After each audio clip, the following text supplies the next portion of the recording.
Olá, amigos do Notícias Agrícolas. A gente traz agora uma informação importante para você, produtor, principalmente para aquele produtor que já estava acostumado a utilizar o paraquat na sua lavoura. A Anvisa determinou a data de final de utilização do paraquat. Agora já tem data, portanto, é o dia 22 de setembro. A partir dessa data, o paraquat estaria proibido aqui no Brasil. A gente vai conversar com a Ana Paula Kowalski, ela é assessora técnica da FAEP, a Federação de Agricultura lá do Paraná, para nos ajudar a entender toda essa polêmica que já se arrasta, né, Ana Paula, essa discussão em relação ao paraquat há algum tempo aqui no Brasil, mas me parece que agora é uma decisão tomada e aparentemente definitiva, está dependendo do que ainda para se bater o martelo com relação a essa data de 22 de setembro. Seja bem-vinda, Ana Paula. Muito obrigada, Alexander, e também agradeço pelo convite para poder prestar os esclarecimentos sobre a proibição do paraquat, né? Bem, o que acontece é que em setembro de 2017, a Anvisa publicou uma resolução de diretoria colegiada na qual ela listou, né, colocou como que seria esse processo de proibição do paraquat. Então, naquela oportunidade já foram estabelecidas algumas restrições ao uso e algumas formas de você controlar melhor esse uso também. E em 3 anos foi fixado o prazo para a extinção definitiva do uso, né, para a proibição definitiva de uso, que encerra agora em 22 de setembro de 2020. Agora, só para a gente entender a importância do paraquat, enfim, ele sai do mercado num momento em que o produtor conta com ele para quê, Ana Paula? É um herbicida, certo? Isso, o paraquat ele é um ingrediente ativo de uma série de herbicidas utilizados especialmente na cultura da soja. Então, mais de 80% do uso ele é destinado às lavouras de soja. O produtor usa na modalidade para controle de plantas daninhas, né? E para dissecação da soja, então para fazer a dissecação de final de ciclo, principalmente para conseguir plantar o milho safrinha no intervalo curto, né, que a gente sabe que ocorre em muitas regiões, que você colhe a soja para poder plantar o milho logo em seguida, e para controle de algumas plantas daninhas que tem um manejo difícil, como que o glifosato não consegue matar. Então, é para essa finalidade que o paraquat tem sido utilizado. Muito bem. E até então ele vinha sendo utilizado pelos produtores, mas a grande reclamação dos produtores é que não existe um substituto à altura, talvez, em função de valor, de custo, em função de eficiência, Ana Paula. Como é que vocês acompanham essa reclamação do produtor e se faz sentido? Existe uma série de argumentações, né, do produtor que já está habituado a utilizar esse produto, e um desses aspectos é o econômico. Então é um produto que tem substitutos mais caros, né, e ele tem uma eficiência maior também, né, no controle. Então ele já é utilizado justamente por esse fator. E para você fazer esse controle de plantas daninhas, chega um determinado momento que você precisa lançar a mão do controle químico mais efetivo, né? E para não chegar a esse ponto, você tem uma série de um conjunto de manejos que precisam ser adotados para que não chegue a um nível de infestação que o produtor dependa exclusivamente do uso do herbicida, né? Do paraquat, no caso. E isso vai influenciar no custo de produção, imagino. Esse é o maior receio, né? Porque a gente está, inclusive, num momento de dólar a um nível muito, muito elevado, e qualquer custo adicional para controle químico realmente acaba impactando muito no custo de produção, né? Então, essa é a apreensão a partir do momento que você não puder mais utilizar e tiver que ir para o mercado com outras alternativas. Eu falei que é uma data já pré-determinada para encerramento, 22 de setembro. No entanto, ainda tem contestações acontecendo, Ana Paula. Tem alguma possibilidade de se adiar ou de evitar que o paraquat seja proibido aqui no Brasil? Bem, as empresas que são titulares do registro, né, elas tiveram que adotar desde 2017 uma série de medidas e alertas ao produtor e termos de responsabilidade que o produtor teve que assinar no momento da aquisição, para quem prescreve também o receituário agronômico, o agrônomo, e elas também estão encarregadas de apresentar à Anvisa algum estudo que contraponha o que foi apontado pela reavaliação toxicológica, né? Então, as empresas ainda estão realizando esse estudo e cabe a elas pleitear essa postergação de prazo, né?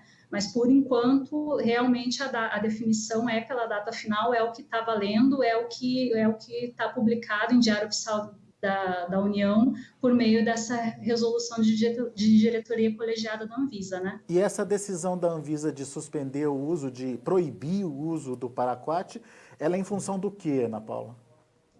É exclusivamente em função da toxicidade do produto, né? Então, a Anvisa constatou que ele está aliado à mutagenicidade, né? A risco de causar mutação das células e ao mal de Parkinson. Então, é uma questão muito voltada realmente à saúde do aplicador, né? Como o aplicador utiliza, e tanto que muitas das determinações dessa RDC da Anvisa dizem respeito à forma como você aplica. Então, naquela oportunidade já foi proibida a utilização por meio de aplicação costal, manual, aérea ou por trator de cabine aberta. Então, já desde 2007 já está vigente essas restrições justamente para preservar a saúde de quem aplica. Agora, como é que é a condição mundial do paraquat? Ainda tem muitos países utilizando, ou é já uma questão consensual de que o paraquat faz mal para a saúde em termos mundiais, Ana Paula? A tendência tem sido não só do paraquat, mas num aspecto geral, dos países reduzirem a tolerância, que a gente chama de limite máximo de resíduo, e reavaliar os seus ingredientes ativos para realmente diminuir cada vez mais e tornar mais rígido o controle, né? A gente já tem, sim, muitos blocos de países que já não utilizam e não aceitam produtos também com nenhum tipo de resíduo dentro do LMR desse tipo de produto, né? E o paraquat está nessa lista, assim, de produtos que têm tido uma tendência de redução ou de extinção de uso em vários países. Cita um exemplo para a gente, só para a gente entender. A União Europeia, por exemplo, é um país que é um bloco de países que não aceita, não utiliza e não aceita esse tipo de produto. Muito bem. Bom, vamos entender então o que pode acontecer até o próximo dia 22 de setembro. Porque muitas vezes o produtor já comprou, já adquiriu esse produto e estava pensando em utilizá-lo para a próxima safra. Ele vai poder fazer isso, ou para safras que, enfim, estão em desenvolvimento ainda, né? Como você disse, 80% é para soja, mas tem um 20% aí que pode ser utilizado para outras culturas, né? Ele pode utilizar ainda e, mesmo que ele tenha adquirido o produto depois do dia 22, ele vai poder continuar utilizando até terminar com o estoque dele? Como é que vai funcionar isso, Ana Paula? Não, ele não vai poder utilizar após esse prazo, então qualquer estoque do produto que tenha, tanto nos estabelecimentos comerciais quanto nas propriedades rurais, terá que ser coletado pela empresa titular do registro do produto.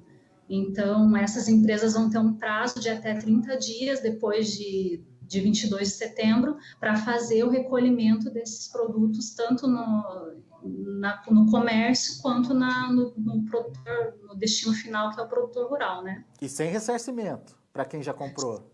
Sem ressarcimento, porque é de domínio público, né? Foi essa resolução, como eu te falei, ela já foi publicada lá em 2017, então ela deixa bem claro que o produtor precisa utilizar dentro do prazo, senão ele inclusive está sujeito a sanções legais, né, da fiscalização.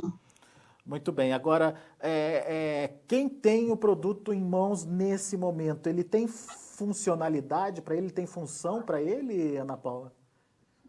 Sim, como ele é utilizado em manejo de plantas daninhas, a área que tiver algum tipo de infestação, que o produtor precise fazer o controle, ele pode ser utilizado. Como eu te falei, ele é majoritariamente usado para a soja, então a gente vai ter um período aí muito curto entre o final do vazio sanitário em muitos estados e esse prazo da Anvisa, que é 22 de setembro. Então, a gente tem o vazio sanitário aqui no Paraná, por exemplo, terminando em 10 de setembro e o limite para uso em 22. Então, o produtor tem que ficar atento a esse intervalo para realmente utilizar de forma adequada, com a recomendação do engenheiro agrônomo, como é de praxe, né? Mas ele pode sim fazer o uso não só para soja, mas trigo também é uma cultura que demanda bastante, e fazer realmente análise dessa infestação de planta daninha da área dele. Muito bem. Tem algum estudo do impacto no custo de produção, enquanto pode aumentar esse custo de produção, caso o paraquat seja definitivamente proibido, Ana Paula? Do custo de produção em si, não tem esse estudo de impacto no custo operacional ou no total do produtor. Mas o que a gente tem ouvido de relato é que os produtos substitutos, eles estão cerca de 20%, 25% acima do preço do paraquat, né, do valor do paraquat. O que não deixa de ser um impacto direto aí no custo também, né? Sim, herbicida, aliás, os insumos que são mais utilizados e compõem o custo operacional, que a gente chama do produtor, são esses diretos mesmo, de fertilizante, defensivos, semente, então realmente eles têm uma fatia grande do custo do produtor. Essa força-tarefa que você citou aí na tentativa das indústrias detentoras aí da molécula apresentarem algum estudo que possa mudar essa tendência, tem alguma data, alguma previsão para acontecer ou por enquanto não tem nada concreto, Ana Paula? O prazo limite para ser apresentado à Anvisa é justamente 22 de setembro, então eles têm até essa data para apresentar. Como são estudos robustos, né, que precisam de uma série de comprovações científicas, a Anvisa delimita muito bem quais são os padrões que ela exige, né, o mais provável é que seja necessário uma extensão desse prazo para que as indústrias possam apresentar o que já estão elaborando. Então, está dependendo dessa análise, mas o que se trabalha hoje é com o prazo que a Anvisa fixou, que é o que está valendo, é o que está na lei, né? De qualquer forma, então, fica o alerta para os produtores para o cumprimento desse prazo, de 22 de setembro, certo? Se tiver alguma mudança, a gente vem avisar, mas, enfim, até agora o que está valendo é a proibição da utilização a partir do dia 22. Exato, e é muito importante que o produtor esteja atento a esse prazo, porque, como eu comentei, ele está sujeito à fiscalização e, se tiver produto na propriedade, ele vai ter que responder por isso, né? Muito bem. Ok, Ana Paula Kowalski, muito obrigado, viu, pela sua participação, por nos ajudar a trazer esse alerta para o produtor, principalmente o produtor que está se preparando para a próxima safra, tem no paraquat um produto fundamental no manejo dele. Fique atento, evite comprar nesse momento, pelo menos, e se tiver alguma alteração, alguma novidade, a gente traz aí as informações. Certo, Ana Paula? Certo, muito obrigada, Alexander. Muito obrigado a você. Volte sempre. Obrigada, até mais. Tá aí Ana Paula Kowalski, assessora técnica da FAEP, a Federação de Agricultura e Pecuária lá do Paraná, alertando, portanto, em relação à proibição do paraquat, data determinada pela Anvisa já desde 2017, de 22 de setembro, portanto, é o último dia para a utilização do produto. Fico alerta para você, então. Daqui a pouco a gente volta com outras informações e mais destaques. Tem muita informação importante e boa aqui para você, para que você possa ser o produtor mais bem informado do Brasil.